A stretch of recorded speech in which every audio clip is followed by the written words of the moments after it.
actually found out about the trade, Marcus? What was that like that night or morning of? It was a shock for sure. I think for me, I was actually asleep, and my agent called my fiance.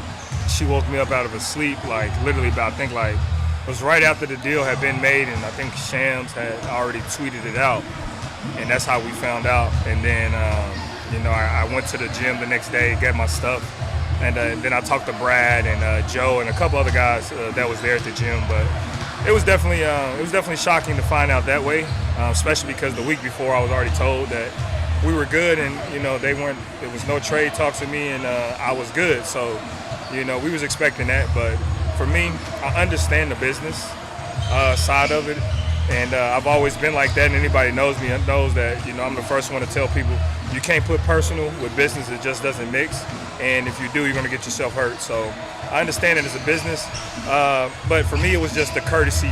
You guys probably they probably already knew that they were thinking about trading.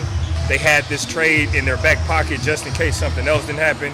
And for me, it's just a simple fact, hey, we're thinking about trading you. Most likely we'll trade you. Just letting you know, thank you. I appreciate that, especially with everything, telling me the week before, and then, my house flooding and having to deal with that. So it was a lot at once. But I love this team. I love this organization. I love the people, the fans, and everybody, the support that I've always gotten it for my 9 years. I'm definitely going to miss it, but I'm excited and energetic to start, my new chapter in my life with the Grizzlies. So, I actually want to clear up something I seen online that it was going around that because JB didn't post something about me like JT did, that we had beef. Jason and Jalen are my brothers for life, and I don't think what people see isn't enough of what and how our relationship really is. We've been through a lot together. We've been through a fire. My mom passed away. JB was actually one of the people on that plane that came to Dallas to the funeral. So I just wanted to shut all rumors down now that me and JB have beef.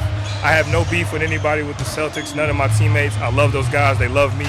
We're brother, and I know that if I'm ever in need or want anything, I can call those guys, and it's vice versa. But me and JB, we're great. That's my brother. He actually texted me, and he was just as disappointed as I was. So we're good. And just because JB did or any of my teammates didn't post anything doesn't mean that we have any beef or something going on. So I just wanted to clear it on that, but there we go.